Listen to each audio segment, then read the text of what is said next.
Welcome into NFL Kickoff Live. It's the best hour of football talk every single Friday. We will go around the NFL, talk about every team and every game, and we'll get local insight you can't get anywhere else but right here at Locked On. I'm your host, Tanitra Batiste. Alongside me are Jarvis Davis and Kyle Krabs. And all right, guys, although I'd prefer not to talk about this for obvious reasons, we'll go straight to Thursday Night Football. God.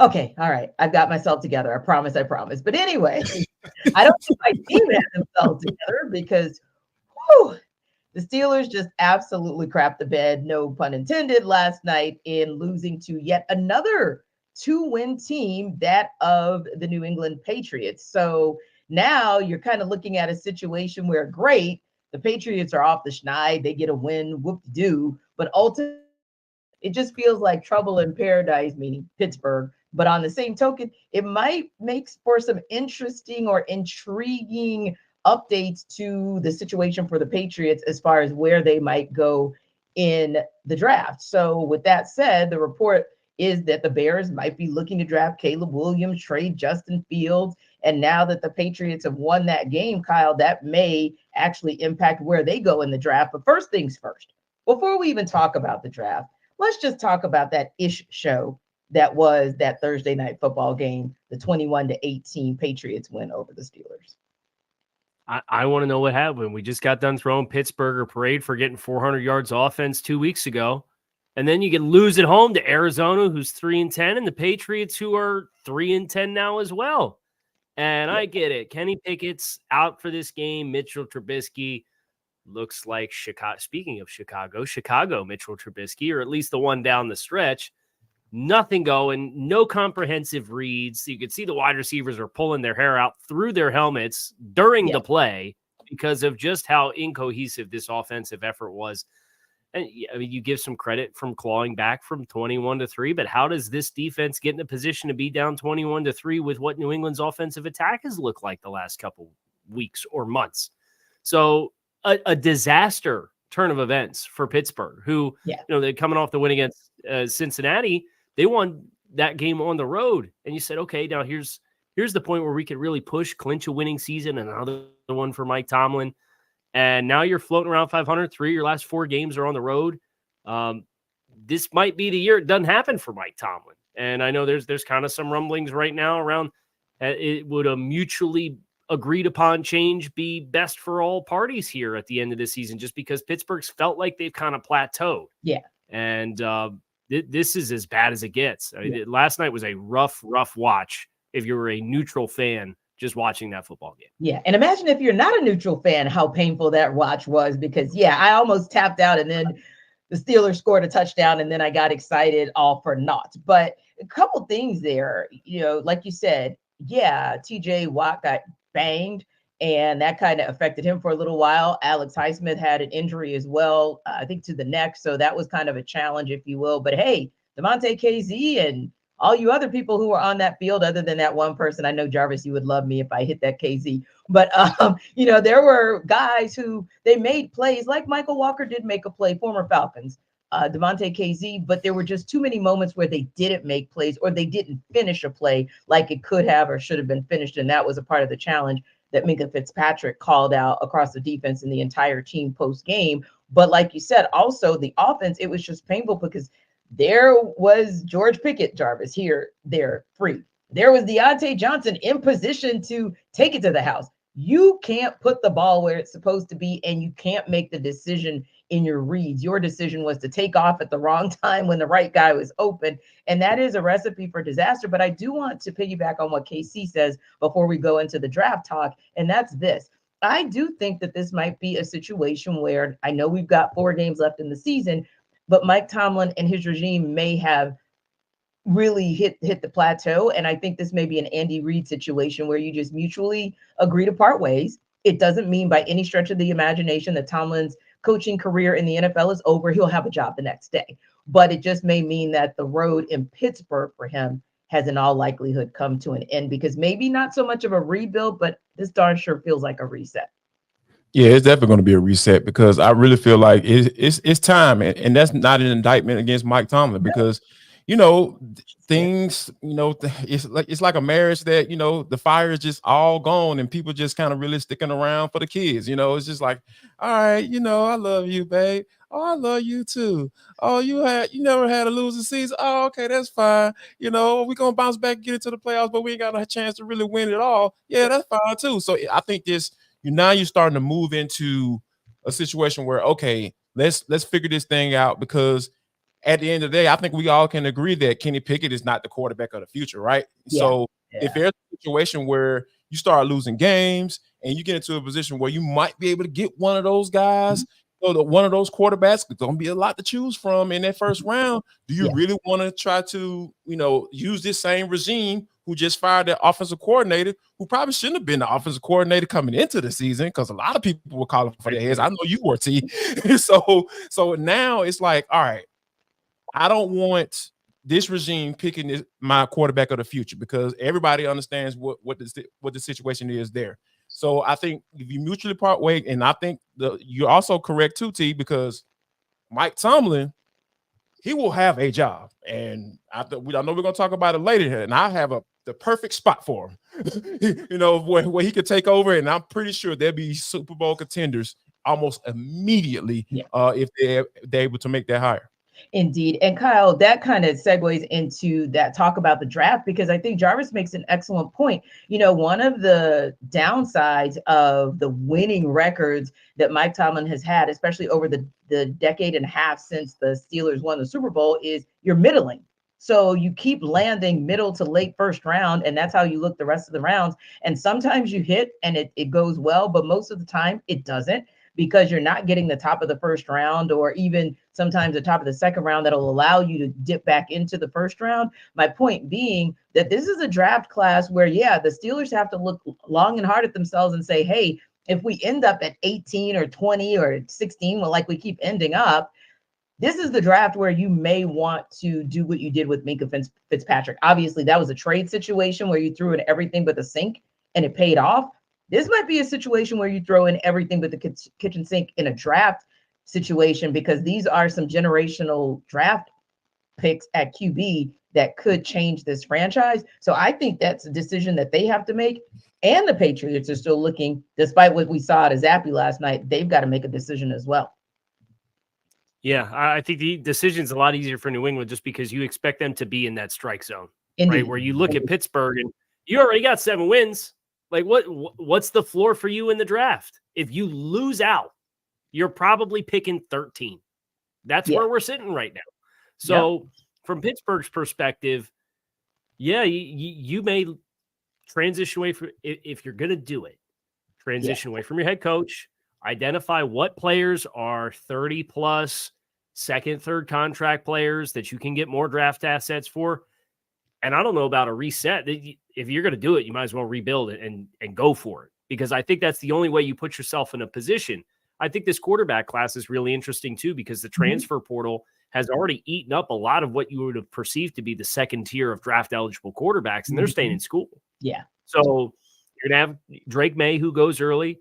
You're going to have Caleb Williams, who goes early. A lot of people like Jaden Daniels. He's a little bit of an untraditional build for the position and a 1-year sample size of really good play. So there'll be some questions there.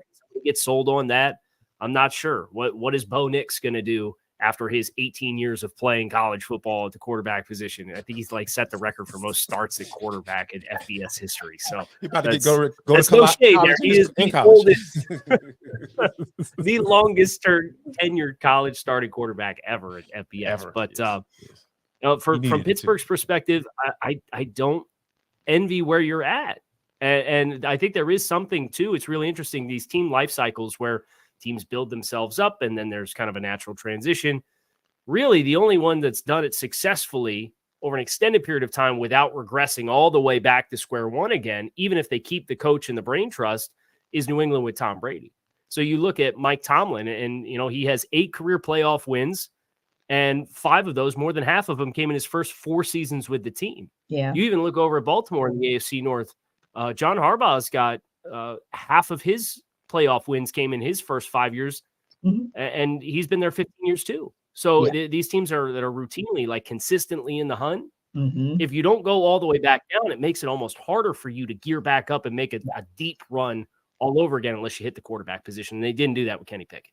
Indeed. And that's my biggest challenge with this team, and feeling like that's why I keep saying middling, because you've done well, but you've not done well enough. And even that one time where you could have done well enough, I think it was 2018, when you had Jacksonville on the ropes and you allowed them to come back and get you. That would have been one opportunity to win big and, maybe get back to the Super Bowl, but obviously didn't happen. So I think it's one of those challenges. Now, here's the interesting part too, because of course, Jarvis, we know we're talking about what the Steelers are looking at under center, because that's kind of how you build out. And we know what we're talking about with the Patriots and how they build out. But an intriguing guy that, of course, we've been looking at for well over a decade, because he's born and raised in the Atlanta metro area. And, that's Justin Fields, and kind of how things play out for him. How does he look in these last couple of games? Does he look like a guy that Chicago says, okay, maybe we want to, keep him around? Probably not. But if not, where does that guy go? Because with the Kenny Pickett, if you don't land here, you'll probably land, in one more spot. You'll be a backup at them, and then maybe you get to show somebody that maybe you are viable as a potential starter. But Justin Fields, this is like a true dress rehearsal / show and prove what you can do, because you're probably not going to stay with Chicago, but you also want to land somewhere where where it's not going to just benefit Chicago that they parted ways with you, but it's going to benefit you too.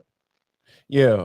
And I think that, with Justin, like, obviously the talent is there, right? Like, he wouldn't have been taken in the first round if it wasn't. And I just feel like, Chicago Bears is an organization that just hasn't been good with housing a good quarterback, right? Now some we got one of reason, them. Thanks. right. So one of the reasons may be that he just isn't good, or it just wasn't the right situation. And I feel like a lot of people kind of discredit the latter, because, like, at the end of the day, like, you can have all the talent in the world, but if the situation isn't right, if the head coach isn't right, if the guy that's working with him every day and the quarterback coach isn't right, it's not going to work. Or the guy calling plays, we seen Luke Gessie.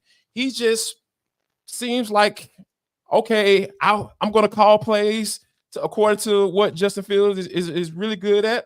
And then, okay, in the first quarter, but then after that, I'm just going to try to make him a pocket passer. Like, it's just not like, you're making yourself look bad when you do stuff like that. As a play caller, you looking incapable, because at the end of the day, it's all about the pros and the Joes, but like the X's and the O's have to fit too. So you have to make it fit. And I think that with Justin, I really feel that he can, with a second chance at another spot, with the right situation, with the right coach, and the right surrounding talent, I really feel like he can get it done. Because I know a lot of people will look at, Sam Darnold and Baker Mayfield and say, oh yeah, that never works.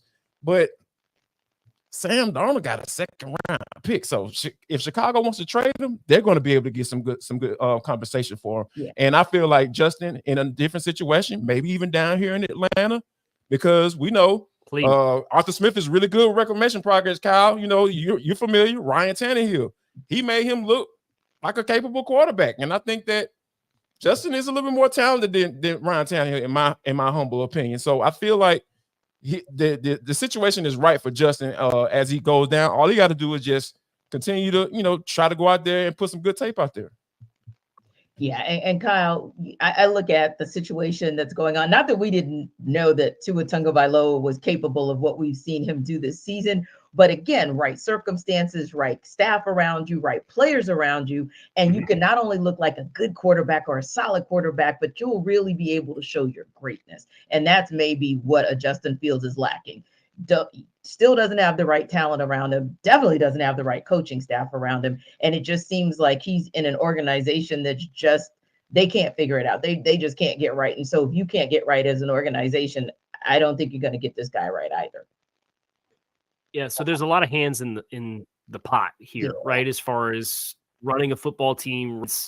And the phrase that stands out to me was an interview that I did a few years back with Jordan Palmer, the quarterback coach and private trainer. He said teams bust on players more than players bust on teams. And you look at this environment that Justin Fields was put into, and Tanisha, you invoked Tua Tagovailoa and what that was like with Brian Flores, who was a career assistant at New England. The only quarterback he ever knew was Tom Brady. The only offensive line coach he ever knew was Dante Scarnecchia. Those are like Mount Rushmore of their respective crafts at the NFL level type of players and coaches. And he comes to Miami and he's got 4 offensive line coaches in 3 years. He has 4 offensive coordinators in 3 years. Jim Caldwell was in and out after a singular cup of coffee before training camp even started. He said, no, thanks. I don't like where this is going. So he stepped aside. And then Mike McDaniel comes in and it's a stylistic fit and they tailor what it is. And you've seen like peaks of it with Chicago, like down the stretch last year after the first 2 months of the season. And then they came out this year and they said, everything we did, no, we just traded it. We got DJ Moore. So we're going to be this deep set drop back passing game all over again. And guess what? He's got a 12% sack rate because it's just not what is the strength of him as a player. So I do think you have to continue to individualize what Justin Fields would have around him to be successful.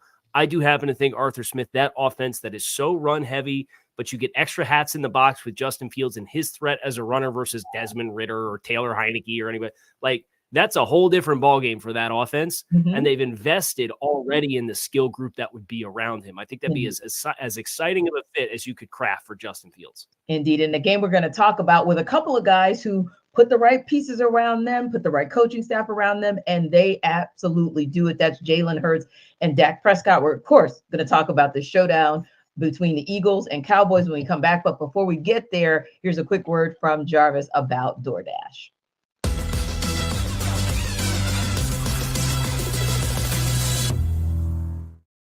Listen up, guys. Jarvis Davis here for DoorDash. This episode of the NFL Kickoff Live Show is brought to you by DoorDash. How about this, y'all? I'm sitting at the house by myself. You know, my kids upstairs sleep in the room, and then I just start feeling this rumbling sensation in my stomach, and I'm just like, oh my God, my stomach is telling me that I need some wings. You know what I went to? I went to DoorDash. I'm telling you guys, it is the absolute amazing. And the code is LOCK23. What is that code going to give me, Jarvis? LOCK23 is going to get you 50% off up to a $10 value when you spend $15 or more on your first order. When you download the DoorDash app, drop that code in there, LOCK23, and you can satisfy that hunger in your stomach right now. I'm telling you, it was so amazing. I'm telling you, it is so easy, and then it's so easy to use. And when you think about, you know, when you're watching the games and you're trying to figure out what you want to eat, DoorDash it simplifies it for you guys. All you got to do is just pull out your Lucky Charm jersey and order your favorite apps and snacks on DoorDash, because football season is rolling right along. And if you haven't tried this out, I promise you need to do. So here's what's about to go down. I need you to go to download the DoorDash app, and you're going to get 50% off up to $10 value when you spend $15 or more on your first order. When you download the app, enter the code LOCK23. That's code LOCK23, LOCKED 23, and go ahead and satisfy that hunger.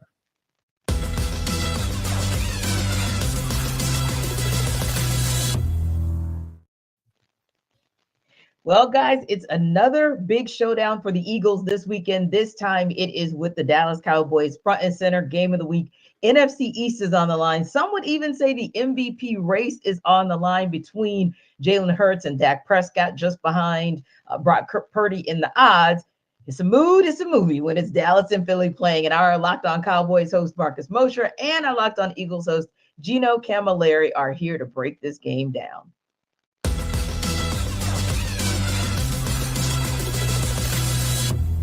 I do think this is a big Brandon Cooks game at home in a dome on a fast track against some older corners.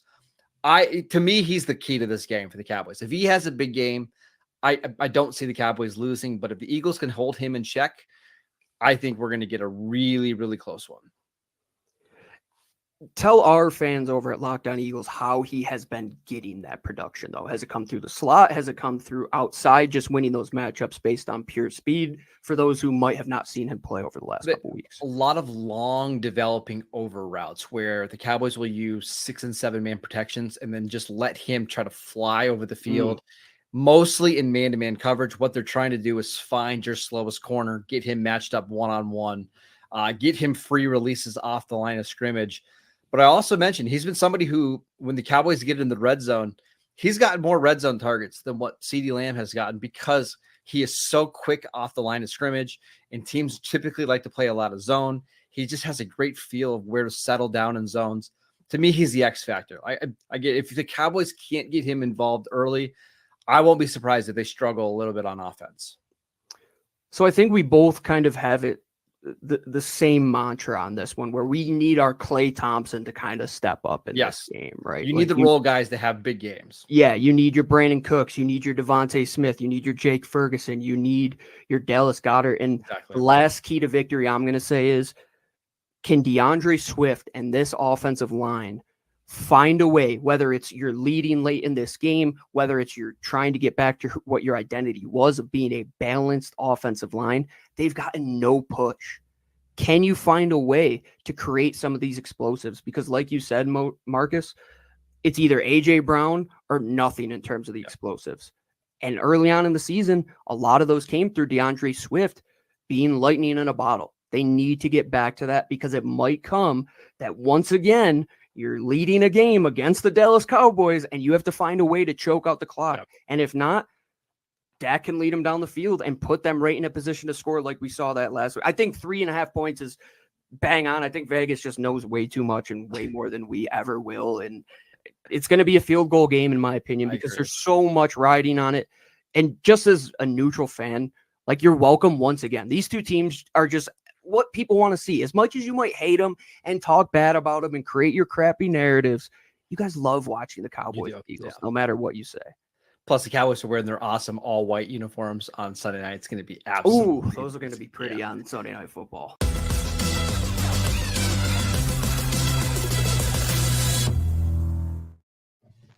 So, guys, this particular matchup features a team where there's a 1-game division lead, of course, Eagles over the Cowboys, one of 3 division leaders with that slim margin. So we could go all over the place with that narrative heading into the last 5 games of the season. But Kyle, this is also a situation where you've got 2 teams who have, like we said, MVP caliber quarterbacks, but also a lot of X factor. So I want to go back to something that Marcus was talking about in terms of who would be the X factor should the Cowboys win. And he's calling it Brandon Cooks. Is that your guy who could be the X factor or the game changer for these Cowboys to get this win?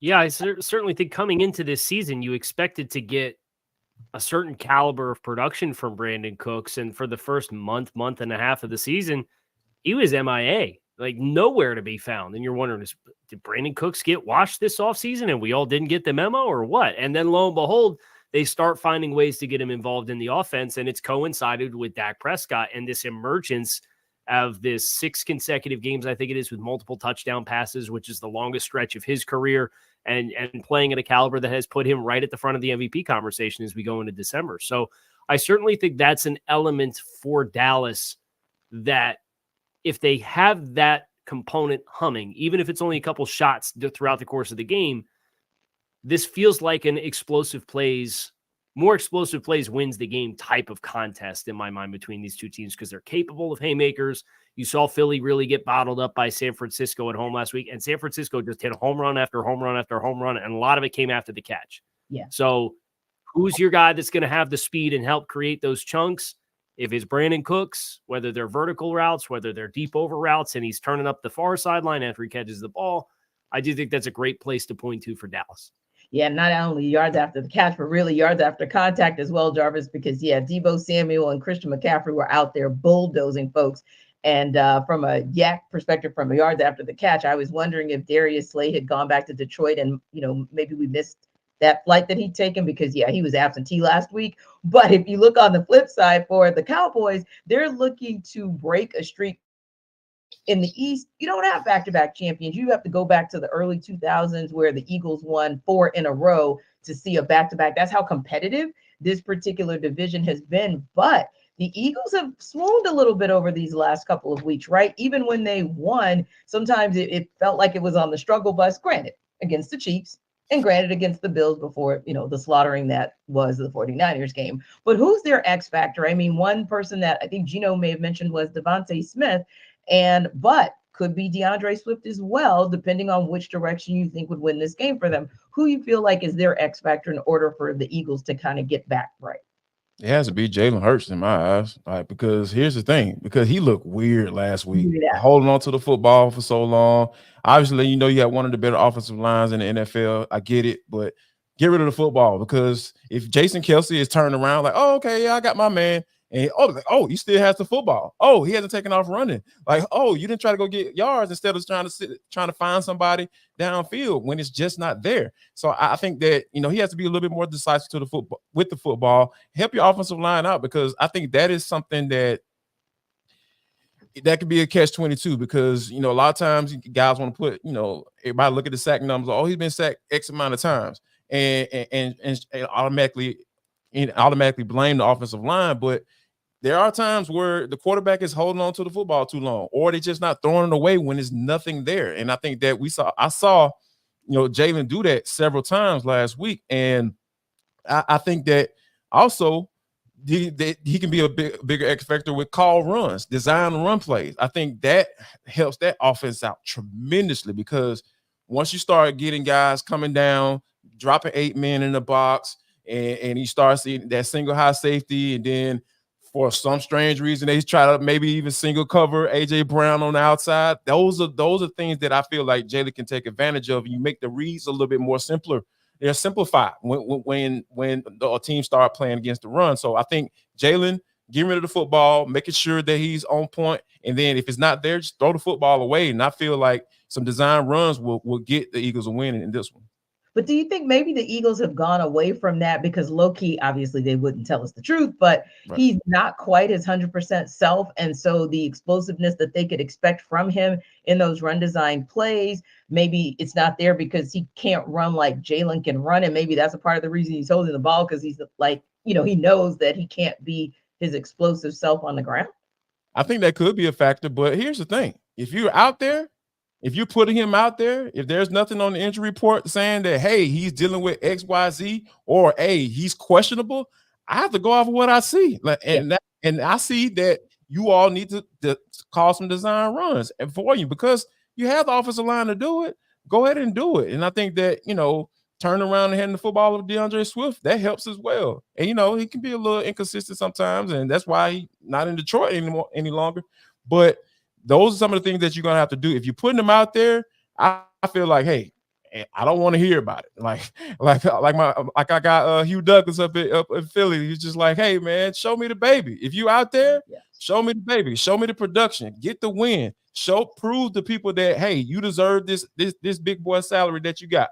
All those things come into play when you're going out there each and every day, and that injury report is clear. I don't want to hear it, to be honest with you. Yeah, and that's kind of the tough part. But you think about, too, Kyle, and as good as Dallas has looked as far as that offense is concerned, 41-35. And I'm not saying that the Seahawks can't produce. I'm just saying that 41-35 against the Seahawks is 41-35 against the Seahawks. So it's one of those where could this possibly be a shootout where a team like the Eagles maybe arguably have a better defense than maybe the Seahawks had? Then if it becomes a shootout, that could be a possibility for them to still get a win here.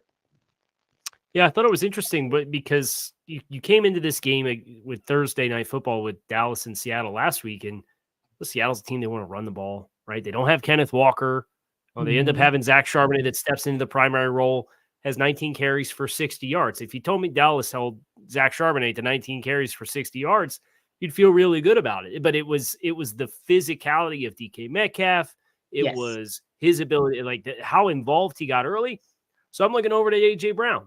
And if I'm Philadelphia, you got to have a certain element of that. But one thing that Seattle did try to do is they still tried to run the ball, even though the averages weren't there. And to go back to what JD was talking about, as far as DeAndre Swift and the Philadelphia Eagles, you go all the way back to week 2. And do you remember how much Philadelphia struggled in the first half against Minnesota? And they had all these exotic looks on the front. And then about halfway through the second quarter, they said, oh, hey, you know what? You got 2 defensive linemen on the field. We're going to pound the rock. And DeAndre Swift gets 28 carries, 175 yards, Mhm. takes like sole possession of the RB1 role in Philadelphia. And since then, he's only had a handful of games where he's even had 20 touches. Yeah. Like this is a guy that's amongst the most productive weird. backs in the league. And, right. And what game was it? Was it the Buffalo game or the Kansas City game that like he didn't even touch the ball in the first half at all?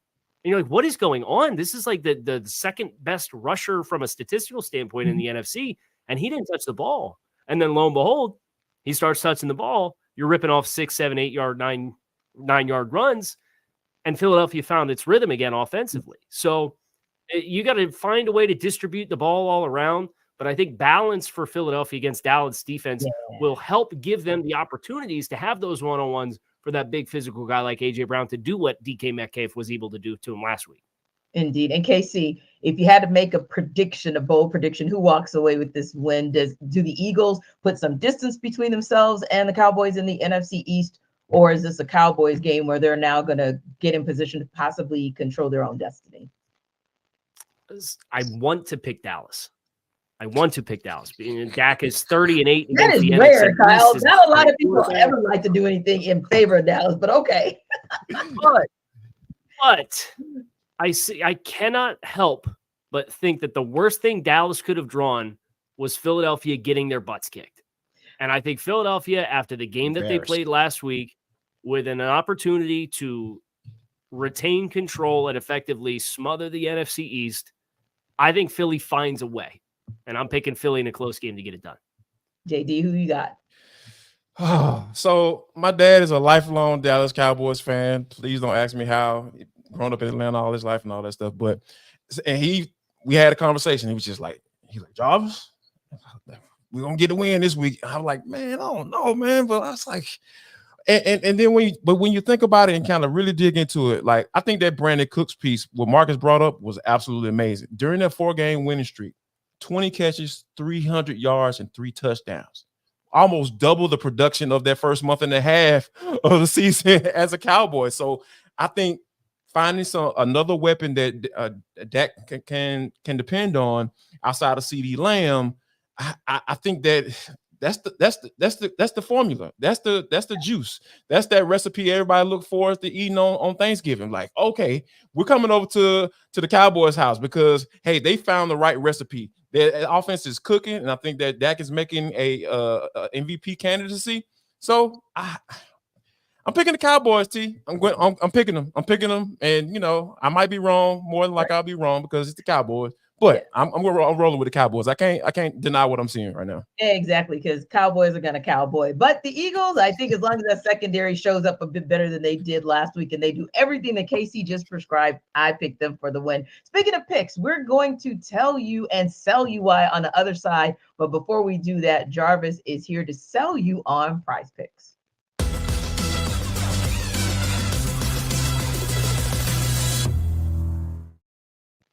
Jarvis Davis here for Prize Picks. This episode of NFL Kickoff Live Show is brought to you by Prize Picks. It is the largest daily fantasy sports platform in North America. That's a pretty big deal, folks. We are the easiest and most exciting way to play daily fantasy sports.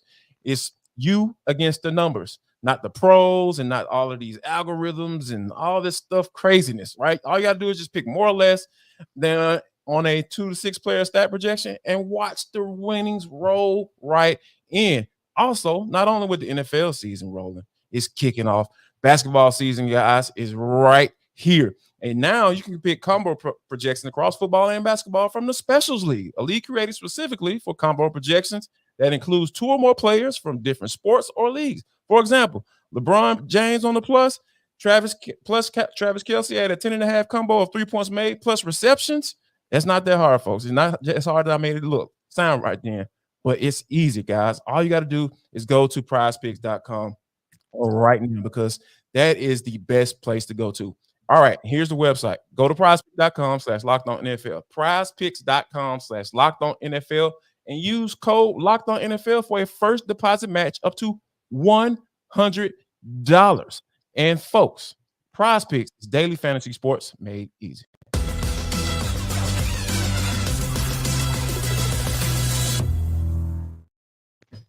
All right, so the Seattle Seahawks are hitting the road to take on the San Francisco 49ers. The Seahawks are 10.5-point underdogs in that game. Of course, the 49ers won the last game 31-13 just 2.5 weeks ago, and we know that they have steadily gotten better. So this will be interesting to see how it goes. But first, Corbin Smith is going to tell us he's going to sell us rather on why the Seahawks can cover as underdogs. Looking for their first win against the 49ers since 2021, the Seahawks will head to Levi Stadium for a must-win rematch against their division rivals on Sunday afternoon. This is Corbin Smith, host of the Locked On Seahawks podcast. The Seahawks will enter Sunday's rematch against the 49ers as 10.5-point underdogs, and honestly, that feels a little bit low considering how much San Francisco has dominated this series over the last 2 seasons. None of their previous 4 encounters since the start of the 2022 season have been decided by under 15 points, with the 49ers winning all 4 of those matchups, including a 31-13 victory at Lumen Field just 2 weeks ago. For the Seahawks to have any chance to cover that spread or potentially pull an upset on the road at Levi Stadium, the offense is going to have to build off a solid outing in Dallas where they scored 35 points and put up 5 touchdowns. The offense has only 3 offensive touchdowns in their last 4 games against the 49ers combined. The run game's going to have to be solid. They're going to have a play-action game working off of that to take advantage of their receiving talent. As for the defensive side of the football, missed tackles have been a major problem against the 49ers, including a bunch of missed tackles against Christian McCaffrey a few weeks ago. They have to get him to the ground, and they have to limit explosives. They gave up 7 explosive pass and run plays in the first half alone in week 12. If they're able to cut that number in half and potentially create a turnover or 2, the Seahawks can give themselves a chance in a game that few expect them to be competitive in this upcoming weekend. Our guy Corbin pulled absolutely no punches. All right, Jarvis, I'm going to ask if you can maybe wrap your arms around little Tink Tink and give me a path to winning for the Seahawks. Sorry, little Tink Tink. It's time to go home. Take your little ball to go home because the Seahawks just, they're on 3-game losing streak. They lost to the Cowboys. They pushed them to the brink. Don't get me wrong, but I think just, with Kenny Walker being out, Kyle, I really feel like Charbonnet is a drop-off. It's a pretty decent drop-off when you talk about, the type of running backs that they bring to the table. And the way the San Francisco 49ers have been playing, they just seem different. I know they've been, going to NFC championships and just being that type of team. But ever since Purdy came back and that man, that man that plays left tackle, number 71, Trent Williams, yeah, this team is different. And Debo Samuel, those guys, when you have those guys coming back into the fold, this is a different team. Those guys are playmakers, and you just see how Kyle calls plays just like who's going to get the rock, and there's nothing you can do about it. So, yeah, I feel like Seattle is about to get ready to go into a buzzsaw. The 49ers are riding high because we know all of the hoopla and drama that went into that game against the Philadelphia Eagles and how they were able to, talk that talk and walk that walk. Yeah, I feel for the Seattle Seahawks right now because this is not a good matchup for them given the circumstances. Well, Kyle, I'll let you come back with that one because, no lies told right there. No lies told. Yeah, so for Seattle to win this football game or keep it within less than a touchdown and field goal and cover 8.5 points, I really think they have to force multiple turnovers and then you score 35 points. Okay. The obvious talking points to acknowledge, but the hardship about doing that, and give them credit, they just scored a bunch of points, 35 points against the Dallas Cowboys last week. They get a little extra rest coming into the game. JD talked about Trent Williams, Debo Samuel, that stretch of injuries. Here's the points scored for San Francisco in the 3 games that they had without those guys, 17, 17, and 17. Okay, I'm not a math guy, but I can tell you that's 17 points a game. The points in the other games that they've played with those guys on the field, 30, 30, 30, 35, 42, 34, 27. Shout out Tampa Bay, held them under 30, 31 and 42. They are rolling up the points. Dude. And oh, by the way, outside of that 3-game stretch where they had 7 turnovers without Trent Williams and Deebo Samuel, they have 3 turnovers this season offensively. San Francisco has 3 turnovers in the games that they play with Trent Williams and Deebo Samuel on the field. It's December. They have 1 turnover in the month of November. So, like, Tell you, man. Seattle is just going to have to get this totally uncharacteristic performance that San Francisco has not done with their guys all season long.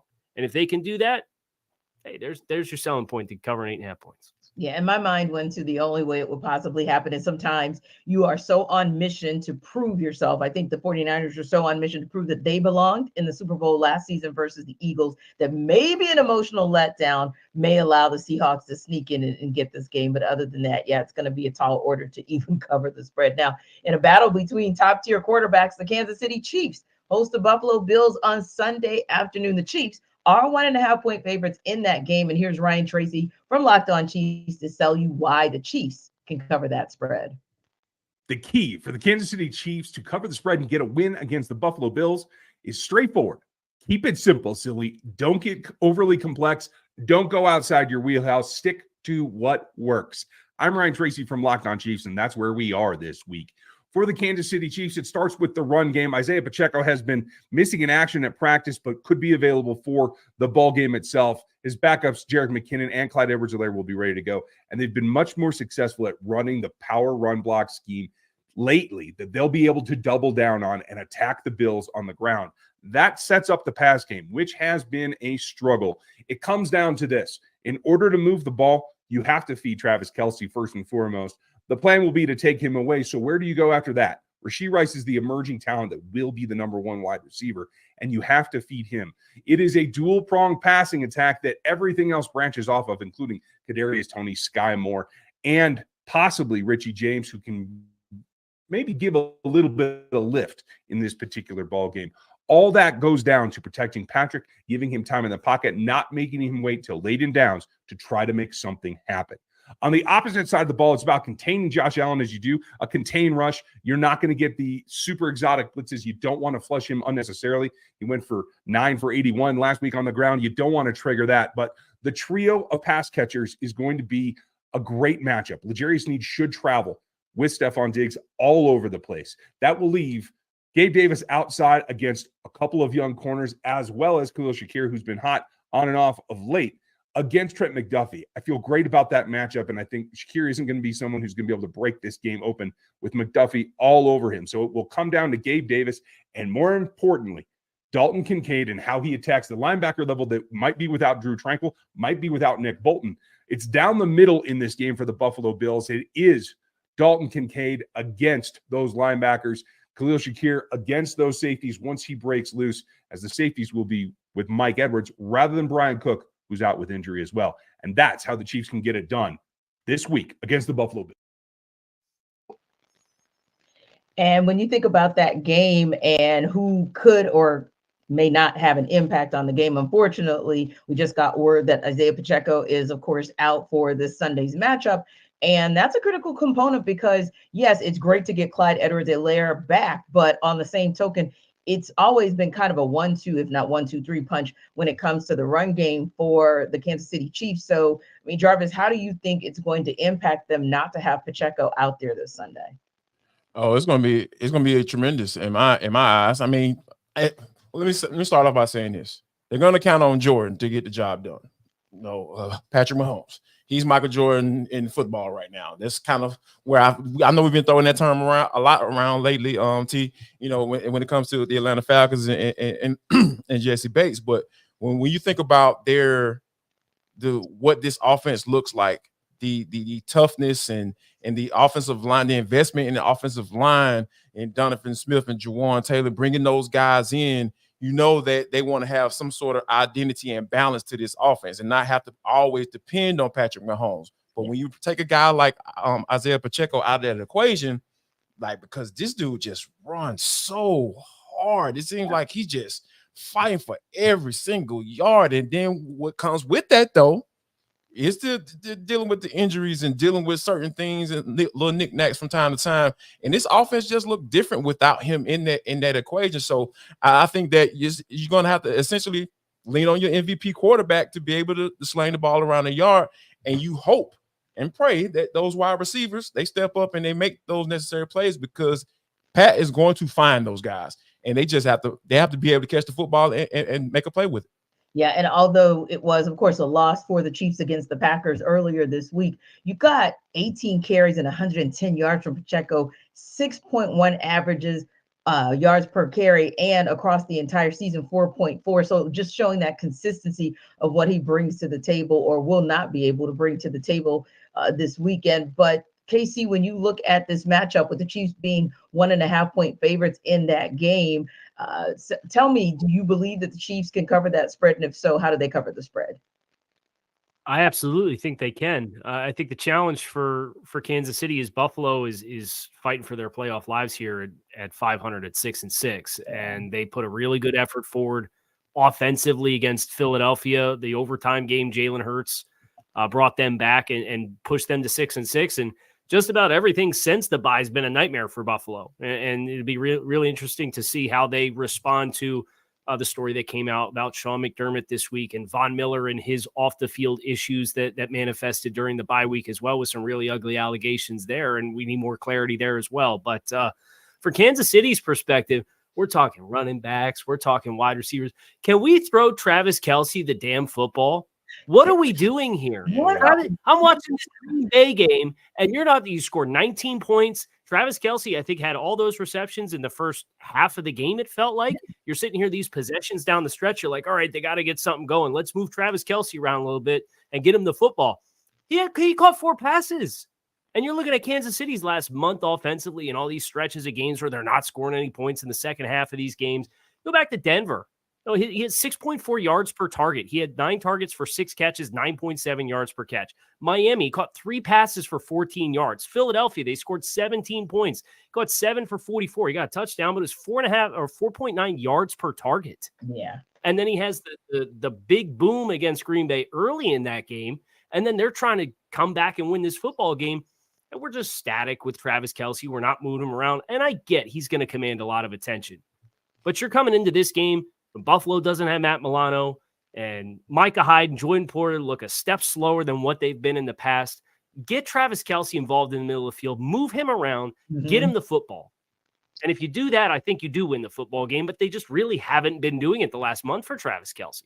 Yeah, and I think one of the points that you make as well is, in addition to, the Chiefs needing to get back to their identity, at least they kind of have an understanding of their identity, regardless of what we kind of saw in that Packers game earlier this week. But I think you make a great point too, KC, about the Bills need to take care of Bills things, because they do have issues like the off field issues that came to light earlier this week with Von Miller. We're just now getting notification as well from multiple sources that Shaq Lawson was fined an undisclosed amount for his interaction with a fan in the game against the Eagles. And so the issue's been resolved. But Casey, when you start hearing things like that, it makes you think to yourself, but has the issue really been resolved with a team that's middling? And then you get the information about Sean McDermott that comes out, where he has comments that he made about the September 11th terrorist attacks during a team meeting in 2019. And of course, he goes on to say that he regretted those comments, but ultimately speaking, that's all that the conversation has been about as it relates to Chiefs Bills. It hasn't been more about what's going on the field as off the field. And it starts right at the top with Sean McDermott.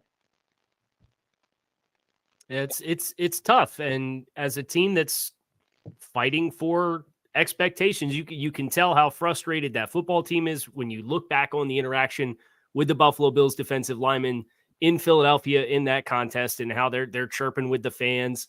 And I think there's a lot of things that Buffalo has that they can point to feel like they can win any game that they step on the field with. But so many of their wounds this season have been self-inflicted, whether it was the 4 turnovers in the season opener against the Jets, or 12 men on the field for the missed field goal against the Broncos that cost you another football game.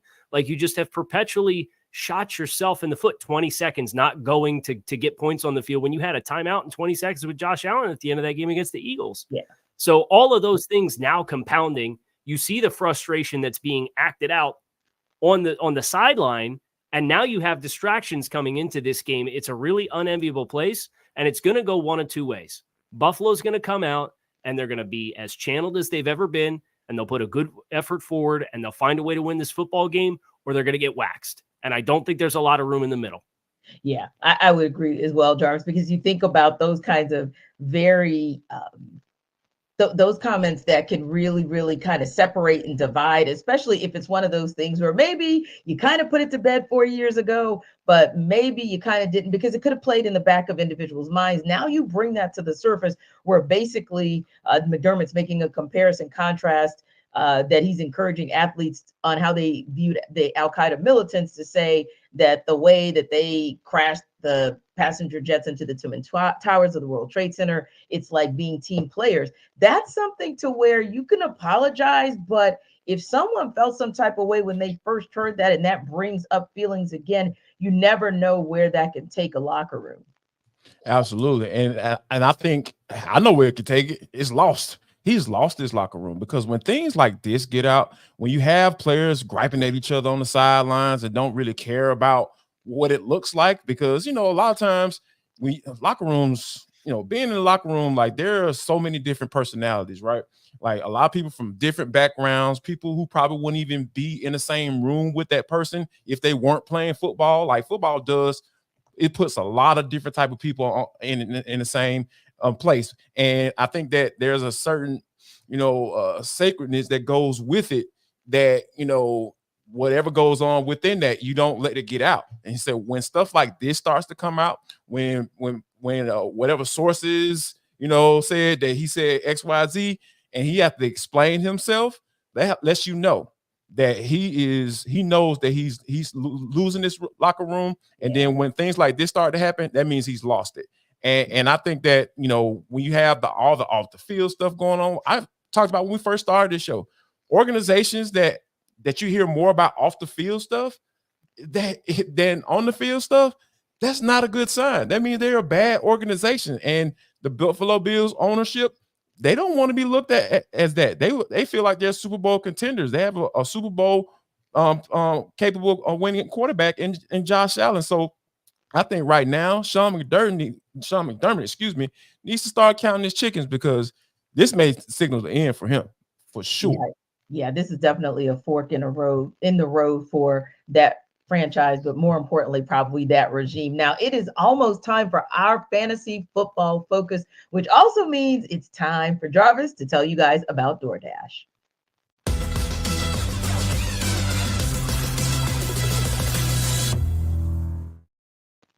Jarvis Davis here for DoorDash. I need you people to get prepared before game day. Stock up on your favorite appetizers and order all your tailgate gear on DoorDash. Then get ready to watch your team win. I just started talking about the Bills. I don't know if y'all gonna win, but yeah, you can watch your team and have a good time regardless of the result and get you some good food. I'm talking about all of your favorite restaurants and stores, from retail to grocery, are on the app, so you can shop everything you need to get game day ready. I know me, I might try to fire up my grill on Sunday because I want to watch the Falcons and see what's going on. You know what? I want to give me some wings. I want to fry them bad boys up. So, I'm going to go on a DoorDash, find my little neighborhood grocery store and order me some flour, give me some seasonings, get some oil. I need some good oil so I can fry those wings up. And then, and guess what? I haven't even left my house. So here's what I want you to do. I want you to do the same. All you got to do is go to DoorDash and you're going to get 50% off up to a $10 value on your first order when you spend $15 or more when you download the DoorDash app and enter code LOCK23. That's code LOCK23, LOCKED 23. Subject to change. Terms apply.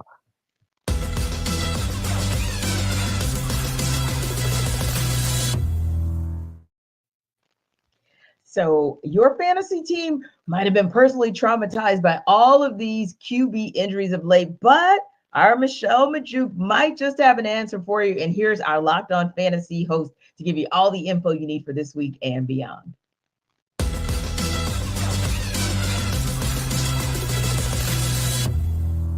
Are you a victim to your fantasy quarterback going down with an injury and need a quarterback to play in week 14 or even for the rest of the season? I got you. Here are 3 quarterbacks that you should consider picking up and playing, at least for this week. So first up being Vikings quarterback Joshua Dobbs.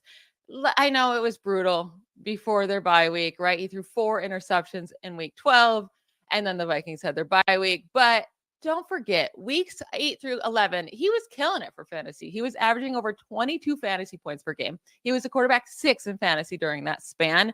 And now he gets the Raiders, Bengals, and Lions over the next 3 weeks, all really solid matchups for him. So I think Joshua Dobbs is a guy you can pick up, play this week, and also just count on for this whole long run of stretch here for the rest of your fantasy season. Another quarterback to consider is Jake Browning of the Bengals. I know we've only really got to see him in one full game, but it was amazing, right? He put up nearly 27 fantasy points in week 13, 4th most on the week by any quarterback this last week. And he just has so many great weapons to rely on. Jamar Chase, Joe Mixon, T. Higgins, Tyler Boyd. And he was smart. He just threw it up to Jamar Chase over and over and over again. And he got him a lot of passing yards and a lot of fantasy points. And over the next 3 weeks, he gets the Colts, Vikings, and Steelers. I am fine with all 3 of those matchups for my fantasy quarterbacks, but especially like him this week against the Colts. And then talking about the Colts, Gardner Minshew is a guy you can consider picking up and playing, especially for this week and maybe even next week. So last week, he had over 300 passing yards and 2 passing touchdowns. No team is allowing more passing yards per attempt than the Bengals. And then if he does well this week and you want to continue playing him, he gets the Steelers the next week. And we just saw the Steelers let Bailey Zappi throw all over them on Thursday Night Football. So Gardner Minshew, Jake Browning, and Joshua Dobbs are all options for you this week if you're in a bind at the quarterback position.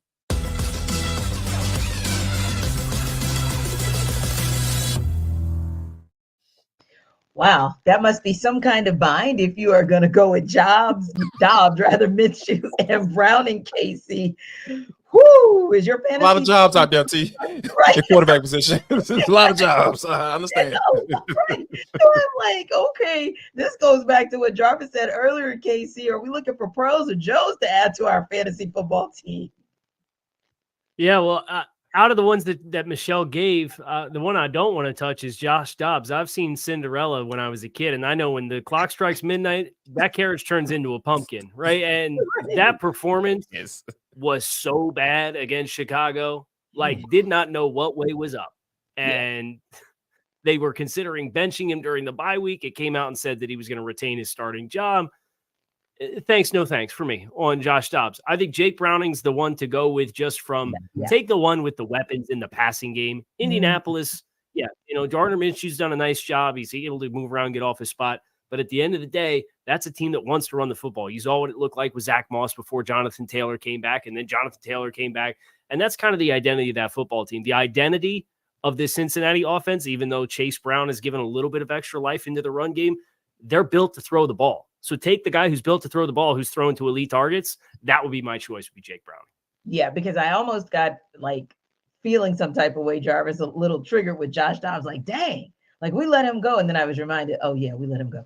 So as the Steelers, but yeah, I think you make a great point, KC. I mean, Jarvis, if you have Jamar Chase for one, that you can just toss the ball all around the football field to, you might want to go with that guy if for no other reason. He's going to be the guy who covers all the ills that might happen and make Browning look even better. And you know what? To be honest with you, like we even got a little glimpse into this, like once the Cincinnati offense got rolling, because we know Joe was dealing with with his injuries earlier in the season. Then they just start saying, hey, you know what? We just gonna get the ball out of his hands. We're gonna throw these quick screens. We're gonna dump it off to Joe Mixon, and guess what? You could do the exact same thing with Jake Browning, because that stuff is simple. It's simple, and it caters to the ability of your quarterback. Now you can throw the football down the field, true enough, when the opportunity presents itself. But like the game plan going from here on out have to be, hey, get the ball in your playmaker's hands, whether they be turned around and handing it off 25 times or 25 to 30 times with your running back combo, or you getting the ball to Tyler Boyd, you getting the ball to T. Higgins, the best wide receiver in the NFL. So all of those things, it's just set up perfectly for Jake Browning going forward, and the Bengals should be able to take advantage. Hey, KC, as we wrap up here real quick, what's that one game you have your eye on this weekend? I think I'm looking at Indianapolis and Cincinnati as far as that AFC wild card race. When you consider you've got The 5 seed is 7-5, and the 11 seed in the conference is 6-6. Yeah. You got a ton of teams that are just smashed Bunch together. of Half of teams. them are going to miss the playoffs. Yep. And that's a head-to-head matchup at 1:00 that's going to have a lot on the line for the AFC conference. Indeed. How about you, Jarvis? Do a quick, what's your game to watch? Got to be Falcons Buccaneers. This is the game the playoff game within the playoff game, and this is for the title of, hey, we're the best team in the worst conference in the NFL. Let's see who There wins. is, on that note, a lot of cool matchups that are going to be some decision-making games for how these playoffs play out, both in the AFC and the NFC. Thanks again, guys, as always, for stopping by NFL Kickoff Live. It is the best NFL talk you can get anywhere. For Jarvis Davis, Kyle Krabs, I'm Tanisha Batiste. We will see you next week.